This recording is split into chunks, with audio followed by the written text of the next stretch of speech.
You are about to enter a new world, and you will never view entertainment in the same way again. This is Popcorn Theology.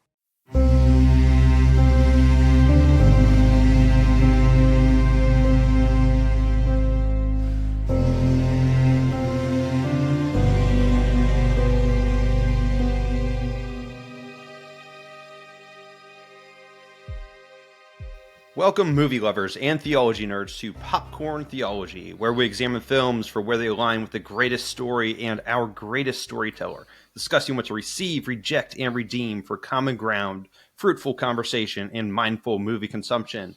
I'm Eric. And I'm Miles. And we're back to our special series on Daredevil, Born Again.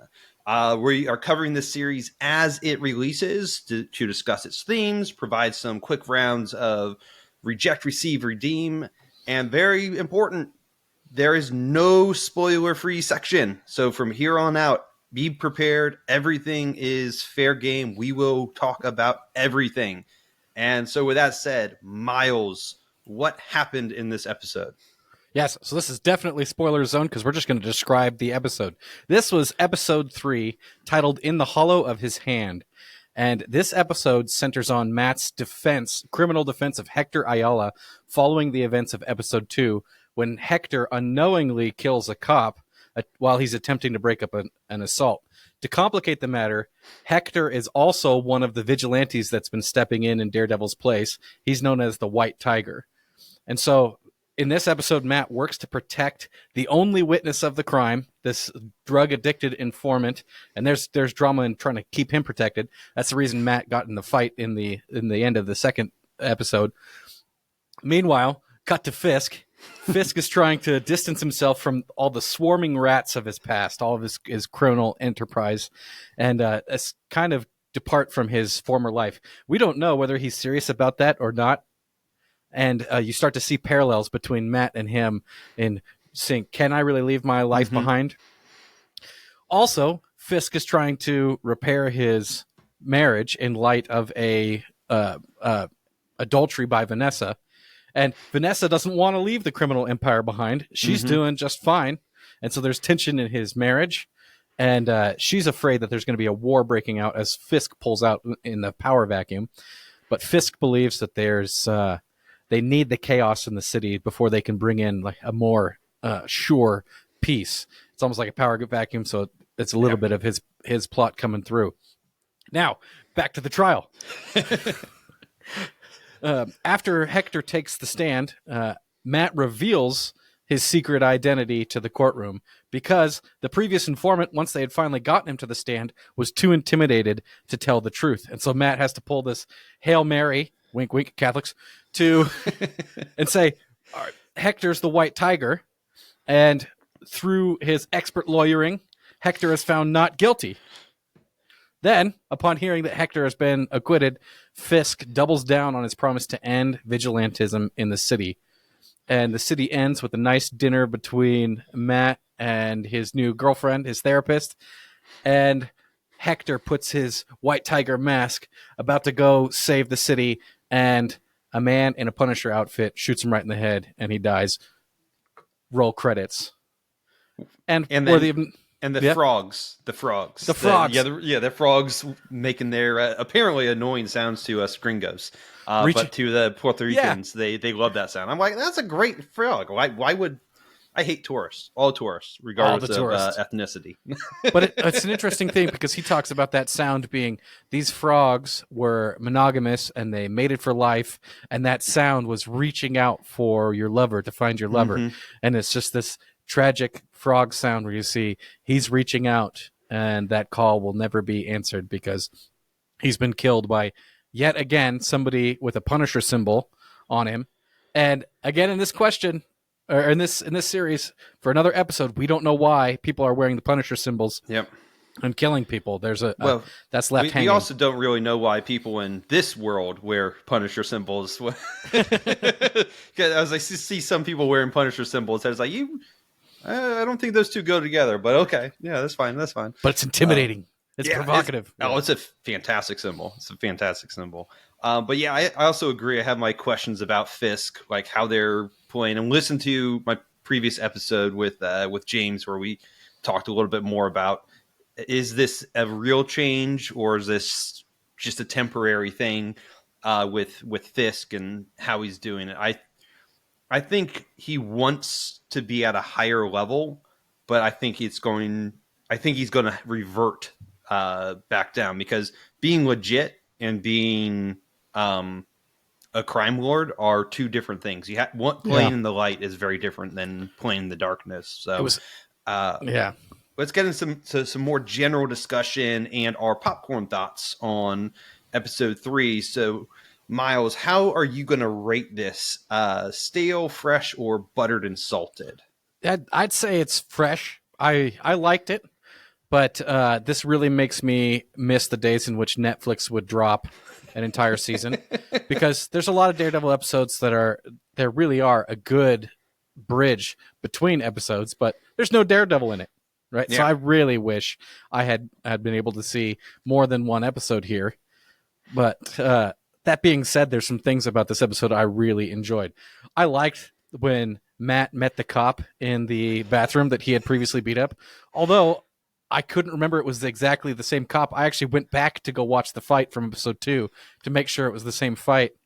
And then Matt's little jab during the trials, you know, I hear that you have a black eye. You know, it's been said that the cure to a black eye is quick hands, you know, making fun of the guy he just whipped in front of the court.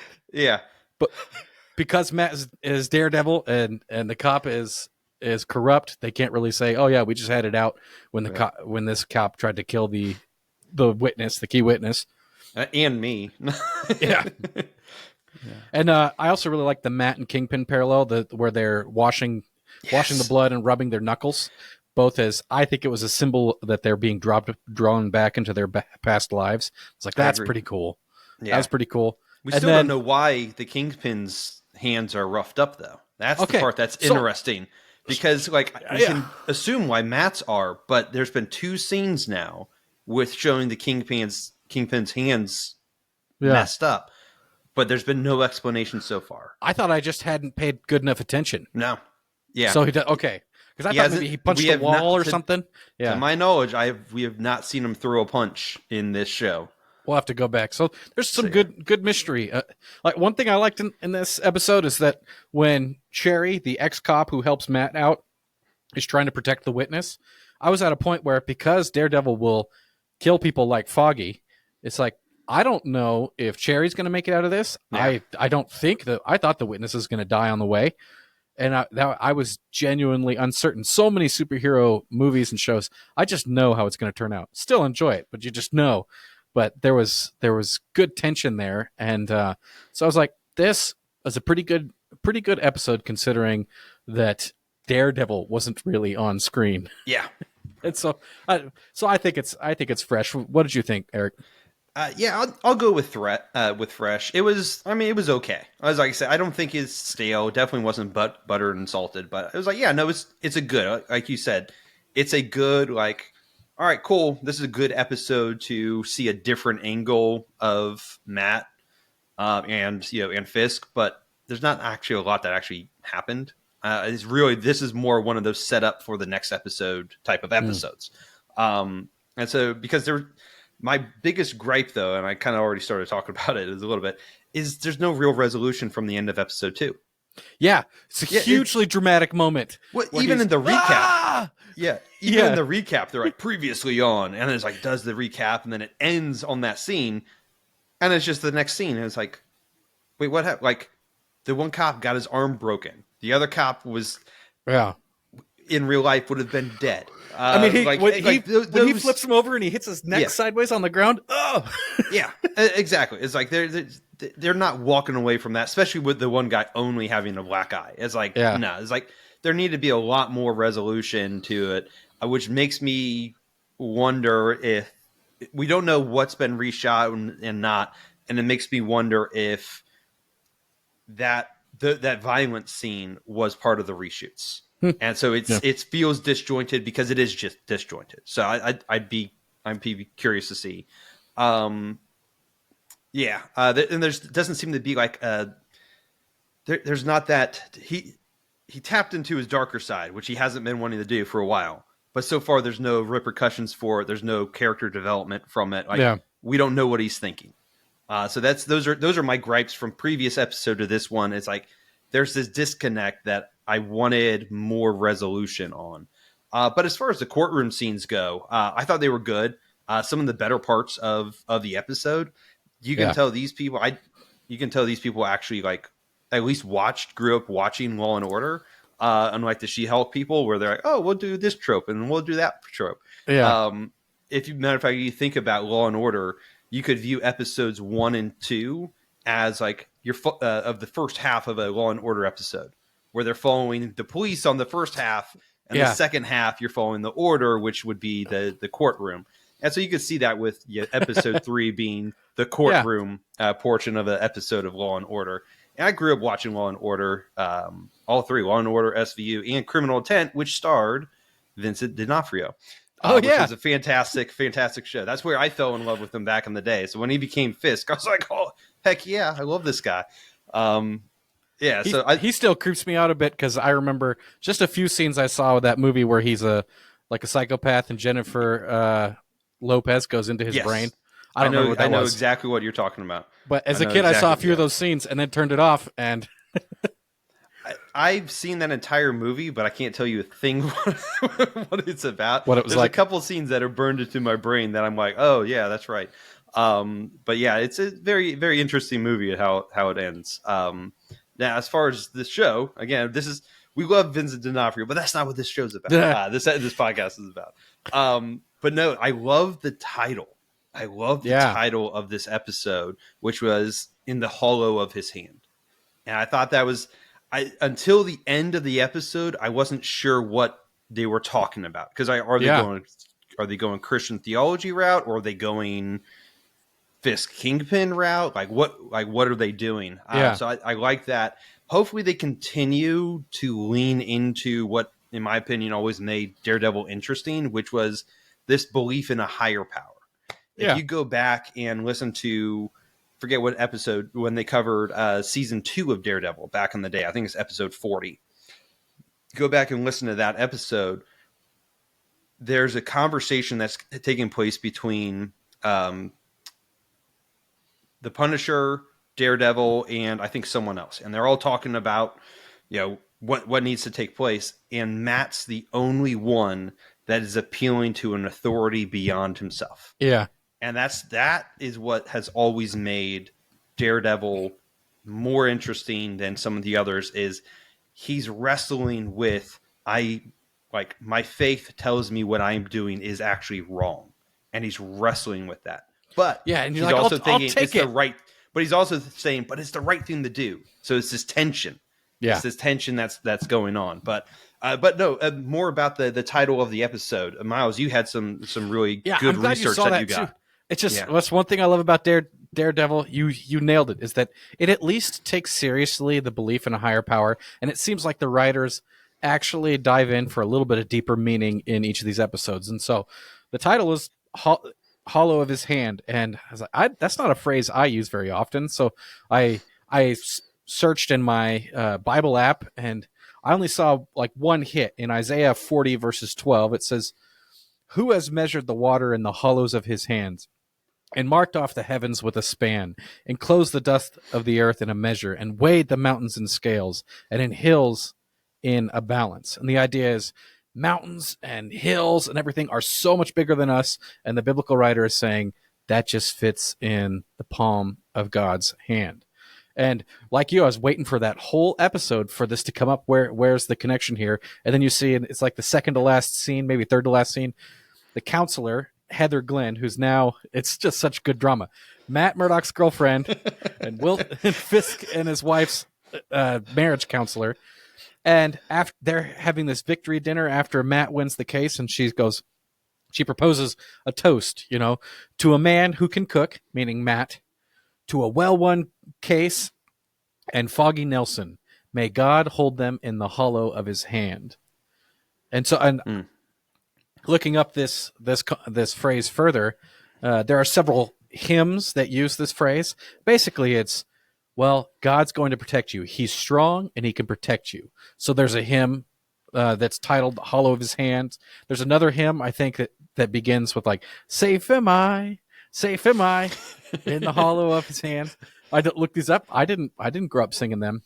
But all of this is about God's protection. And so you can imagine her saying, taking seriously in a nice moment, may God protect Matt Murdock, Foggy Nelson, and this justice that we won in Hector. But, we've been watching the 3 episodes, and Foggy was killed. Mm-hmm. Hector is killed in the next scene. And so what does that mean for Matt Murdock being safe in the hollow of his hand? And so I think the possible meaning here is just a kind of ominous and questioning, is God's not stepping in to stop evil? Is he really going to hold us safe in the hollow of his hands or not? Which is a good piece of tension. And that's biblical. You could see somebody saying that kind of phrase at different times in the Bible. That whole period where Israel's in exile or where things are getting worse and worse. And you're going, when's God going to step in? But continuing to say, may God hold them safe in the hollow of his hands, which is just, that's why I love the show. You don't have to dig too deep. You can try to go, well, what are these writers trying to say about this subject matter? It's perfect for popcorn theology. Yeah. This is why, ladies and gentlemen, why I love Miles. Because Miles went and found all of this information. He did this research. All I did was Googled, may God keep you in the hollow of his hand. And it said an Irish greeting or Irish saying. I was like, oh, cool. I'll talk about that in the episode. But I loved it. As Miles was rereading the quote, it made me, it was kind of an interesting thing. It actually struck to mind my former pastor, Phil Proctor at Sterling Presbyterian, just preached a sermon on, I forget in Acts, but it's when Peter, so James is killed, Mm-hmm. and then Peter is miraculously rescued and then arrives at the house, and the servant girl is so giddy that she doesn't open the door. She's so surprised that she doesn't open the door. And one of the things that Pastor Proctor was talking about through that was, whose prayer did God answer? It was like, did he answer James's prayer? Did he answer Peter's prayer? Did he answer? And it's really this interesting thing. As I saw the quote, she says, a man who can cook, a well-won case, and Foggy Nelson. May God hold them in the hollow of his hand. As a Reformed Protestant, it's one of the things, if you look at the Heidelberg Confession, Lord's Day 1, as it's called, question 1 is one part of the answer is, not a hair can fall from my head. Basically, not a hair can fall from my head, and he directs all things towards my salvation. It plays a little bit on the in Romans, the passage in Romans that talks about very similar thing. But it's kind of cool that it's acknowledging that no, Foggy, even the dead are still in the hollow of his hand. So even if you die, or like Hector, potentially Hector, I actually have my doubts whether it actually was Hector. Just like he's such a great character. I also have my doubts that it was also Frank Castle. Almost positive it was not Frank Castle. I wish I could doubt that Foggy was dead. Yeah, part of me hopes nobody stays dead in comic world. Yeah, but just stay dead. Just stay dead. He's dead. He's but yeah, let's go ahead and move into our little bit more formal. That's the theology teaser part.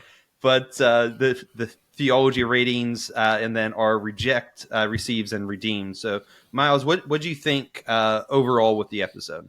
Yeah, this is theologically carbonated. Not overflowing, but obviously the title of the episode references God, and it even plays in a little bit into how you interpret the episode. And then what I'm excited to talk about is literally you have witnesses bearing false testimony, which is one of the big 10. And there's implications with that. It's good. It's carbonated. There's plenty to talk about in just this one episode of Daredevil. What about you, man? So I'm going with carbonated. Same thing. It's not stale. As to say, I'm not saying it's it's super deep or anything like that, but it's definitely carbonated. There's some good thoughts out of it and good things to think about. For me, the prosecutor's speech was where the most amount of theology comes from for on my side. Yeah. So Miles and I were actually talking before we recorded, and we were like, "There's actually not really anything to like straight up reject in this episode."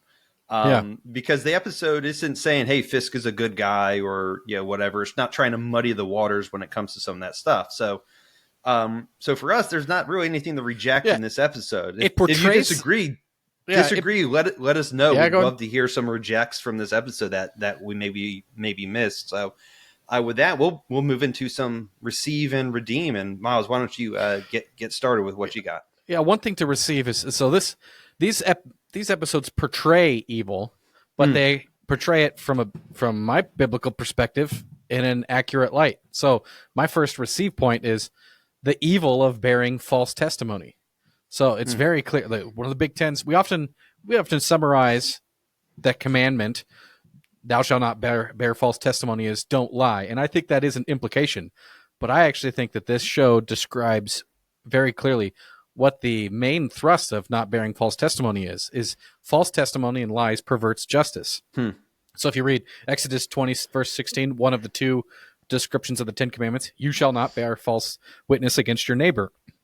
And then in this episode, you have a corrupt cop who Hector was fighting, and then Matt, he gets beat up a lot, actually. Then he gets beat up by Matt later. So this corrupt cop, he lies on the stand. And then you have all this dramatic thing. That whole fight from episode 2 happened because Matt is protecting a witness. And then there was a pretty dramatic bait and switch chase to get the witness to the court. And when the witness is on the stand, he's afraid of all those cops who are in the crowd, and he bears false testimony. This reminds me of another verse in Exodus a few chapters later. It says, Exodus chapter 23, verse 1, it says, you shall not spread a false report. You shall not join hands with a wicked man to be a malicious witness. And so while we can be sympathetic of this intimidated witness, that, yeah, I see why he would not tell the truth, but there is a command, don't do this. And this just reminds me of our whole justice system. It's only as good as the integrity of the people who enter it. Yeah. And another thing I'll just remind our listeners of is part of what God absorbed in Christ, what he experienced was false witnesses at the trial of Jesus, which led to his crucifixion. Now, God used that clearly for good, but it's this theme of bearing false witness lies as a great evil. I think it really brings this show home to, these little ways in which you're intimidated to tell the truth. This is something that makes the world much worse. And you see, Matt is standing up doing his best as a lawyer with all of his mind and even with his fists in order to set the system up to work the way it should. And fortunately, in the end, it does. But because these witnesses lied, Matt had to reveal White Tiger's identity, and probably that leads to White Tiger's death, if that's the way we're supposed to take this. Otherwise, Matt could have won the case, and Hector could have gone away kind of secretly, I think. And so I would receive that this show portrays very well the evil of bearing false testimony, which is something that supports my worldview. So I would receive it. Awesome, man. Awesome. I'll since we were talking about Hector, I'll go ahead and jump into my redeem. Is Hector and Matt are talking, and I think it's after Matt has already revealed a secret, and he's like, "Oh, it wasn't yours to, it wasn't yours to tell and stuff." And he goes, Matt says, you can stop being White Tiger, because that's Matt's thinking, I stopped being Daredevil, you can stop being White Tiger. And he says, it's more than a mask. It's who I am. It's a calling. I didn't choose it. You might as well ask me to stop breathing.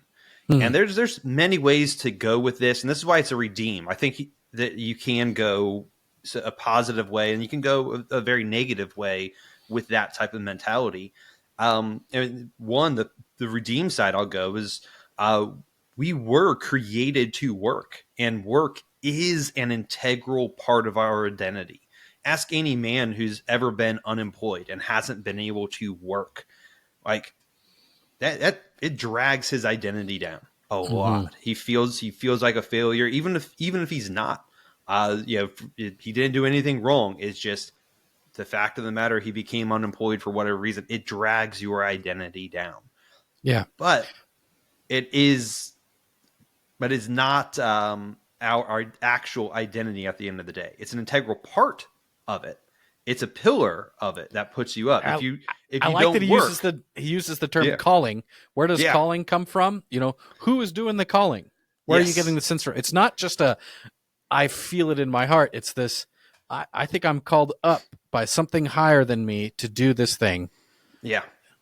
And that's one of the points I wanted to get at, is this mentality of it's a calling, which I actually agree with. I believe we are called. Is your occupation or even your calling, it does and can change over time.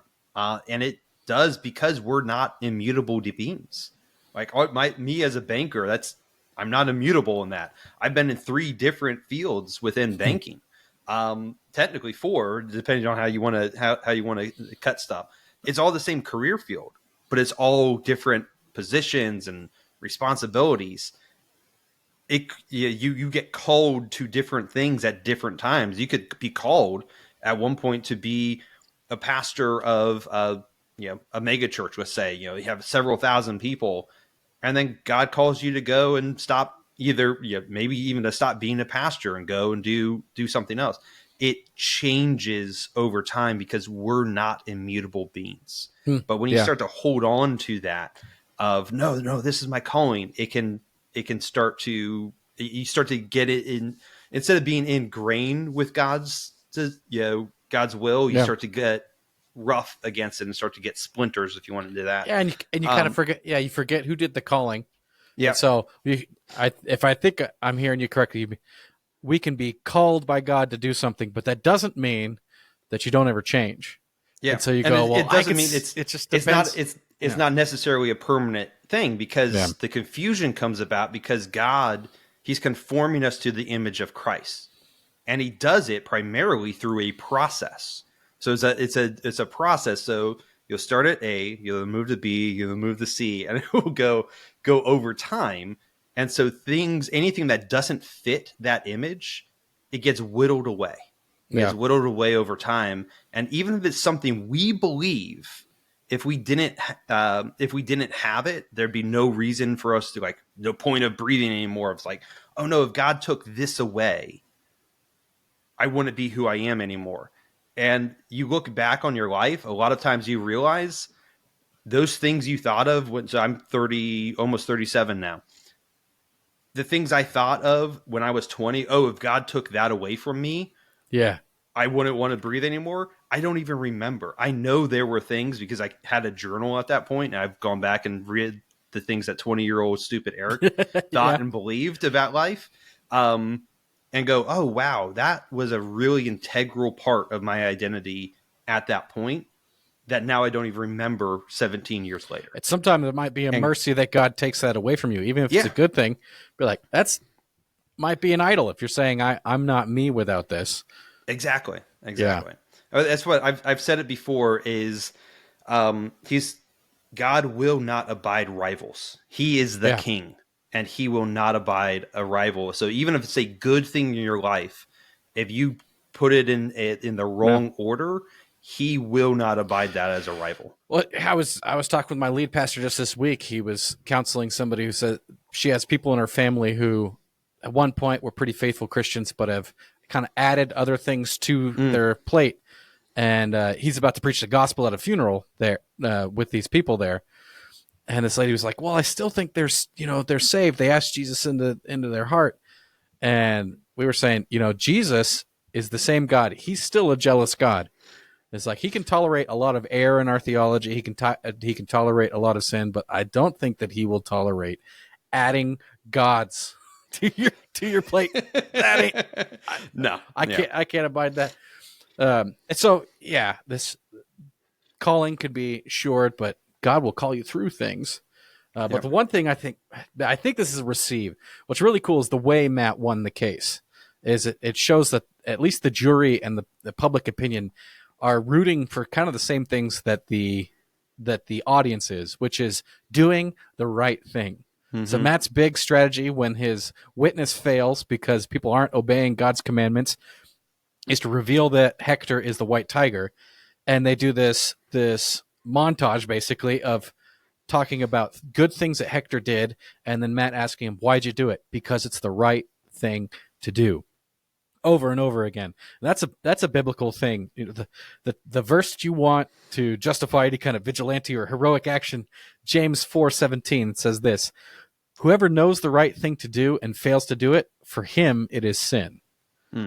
That's a moral duty from God. If you know the good that you ought to do, that you are called to do by God, and you don't do it, it's sin. That's a sin of omission. And the jury is moved by this. And it shows you that they believe in this standard, that there are actual moral duties out there, which makes us raise the question. We haven't heard it from Richard for a while on our podcast is, well, by what standard do they believe that we have this duty to do the right thing? Now, I'm a follower of William Lane Craig, the apologist, and he talks about this, the moral argument for God, which is pretty powerful, I think, for a lot of people, because a lot of people, they hate Christianity, but they really do believe in morality. In fact, they believe that Christianity is evil. And for that, you might reply with the moral argument for God, which is basically this. If God does exist, then objective moral values, or if God doesn't exist, then objective moral values and duties do not exist. But we know that objective moral values and duties exist. That's why we cry out, yes, it was the right thing to do. Therefore, God must exist. Because if God doesn't exist, if there's no way that you ought to behave, there's just the way that you want or don't want to behave, then why do you say it's the right thing to do? And so Matt wins this case by appealing to the moral conscience of the jury that says that there is a way that you ought to do, which is just a few steps away from realizing that there actually is a moral lawgiver out there who not only establishes moral values, which maybe you can get to from other moral frameworks, but moral duties, that you have a duty to do something. That sounds a lot more like divine command theory, and it will point you back to God. And so we always say this because, of course, movies are morality plays, but this cries out for the God-shaped hole in this story, that there is a right thing to do. And that's how they win the case, which shows you New York isn't totally corrupt. Nope. But then by the end of the episode, White Tiger is killed, probably by a cop. I mean, that's my guess. Yeah, probably by a cop. But speaking, so to give the prosecutor his due, I actually really resonated with the prosecutor's speech, and I'll be quick. I actually typed out the first half of it, so I'll say it quickly. Is every morning I get up, I kiss my wife, I call my kids, I go to work to serve the people of this great city. I go to church every Sunday, I sit in my usual pew, I give money to my parish, then I drive out to Queens to see my mother. Does that make me a good person? That was a trick question. Frankly, it's a false premise. Good people can do bad things. Bad people can do good things. Humans, all of us, we're messy, we're complicated, capable of good, capable of evil. Yes, Hector may have done good things. Does that make him incapable of doing a bad thing? Of course not. And the reason why this speech resonated with me a lot is I've done a lot of evangelism and apologetics conversations over the years. And I've honestly had a lot of people basically use the first half of that argument as a defense for their goodness. When I'm talking about sin, they start talking about, well, I do this. I drive the speed limit. I pay my taxes. I do. It's like do all these things. Even sometimes when you're talking with a Christian and trying to convince them that they too are a sinner, they will go, what are you talking about? I go to church every Sunday. I see my mom. I do all this. Mostly dead. Mostly dead. Yeah. And said, but at the end of the day, and this is the one part I liked the whole, because it's the right thing to do, but it's the right thing to do. But goodness is not a legal defense. Yeah. Like goodness is not, the fact of the matter was at the end of the day is like, did he push the cop? Yeah. Not is like that was the issue. That was the thing at hand. Not has he done good things in the past? Yeah. And it's like, no, it's like Adam, I'm sure Adam, before he fell, he did good things. But at the end of the day, when he was standing before God, his personal righteousness is not a defense before the throne of God. Yeah, it's when you look at the prosecutor, you go, that looks much more like our state before God. Yeah. Is that it actually doesn't matter if you have a pattern of goodness. There's a crime to be. In fact, there's many crimes for any person who actually takes a good hard look at God's standard. And so, well, and even in Hector's goodness, his vigilantism is illegal. So even his goodness that he's doing, it's at least is tainted actually, a little. Is wrong. It's tainted, and so it is a self-serving goodness, especially when you hear about his like, no, it's a calling. I have to do it. In a way, his goodness that he was, his good acts he was doing, were actually in the end also self-serving. If we didn't know that Hector was innocent, like if we didn't already know that, and we were watching an episode of Law and Order, we would be on the side of the prosecutor. We'd see through Matt's argument of going, this is called an appeal to emotion. Matter of fact, the prosecutor also does an appeal to emotion in the next scene when he talks about getting hit by the train. Yeah. So both of them did an appeal to emotion, which shouldn't work, but works all the time. But the prosecutor really got to the heart of the matter. He may have done good things, even for the right reasons. Well, yeah, Matt, but that in the previous doesn't episode mean he's not a sinner that needs judgment. Yeah, in episode 2, Matt is arguing this is prejudicial. It actually doesn't have any bearing on the case at hand. And so, yeah, I actually do feel a little bit icky about Matt winning this case, even though the conclusion is correct. You go, so that's one of the things that makes this pretty good writing, is that they didn't straw man the defense or the prosecution too much. It actually seemed like smart people making their case for their clients, and the prosecutor actually did a pretty good job of articulating the concept. Is that from a Christian perspective, technically, I got to roll my eyes when we say there's good people who do bad things. Yeah, we're all bad people from God's perspective. And then you go, okay, well, relatively speaking, this still means that the Christian worldview is appeals to somebody's past patterns of behavior a very thin argument, because I have to believe that there is a battle between the flesh and the spirit, even within the best Christians, and that they're capable of some evil things. So I'm going to need a little more than just they were generally a good person. I mean, think about all the pastors out there. I mean, just how many scandals there are of some, like a lifetime of wonderful ministry, but then a series of bad decisions in an affair. And you go, I can't prejudice my opinion too much. I mean, the Bible says don't entertain the accusation against an elder based on only one witness. So we give them a little bit of credibility, but that doesn't mean that we just can't believe that they're guilty. Everybody's capable. Yeah. No, excellent. That as this great theologian Miles has always said, that'll preach. That'll preach. I stole that from a seminary prof. Yeah. All right. Yeah. Well, so the credits are about to roll in this episode, but before you go, the 10-year anniversary for Popcorn Theology is coming up. So we are asking you to send us your favorite moments from 10 years of Popcorn Theology. Put it on the Discord, put it in the Facebook group, Patreon. I'll be sending the post out, with some of the information, but we're going to be doing a special 10-year anniversary episode where we'll be talking about a lot of our favorite moments, and we hope to share a lot of your favorite moments as we do. So until next time, keep engaging movies and media from a godly perspective, and remember, you are not a mindless consumer. Thanks for watching this episode of Popcorn Theology. For more content, subscribe on YouTube. Follow and interact on social media to help broaden the conversation.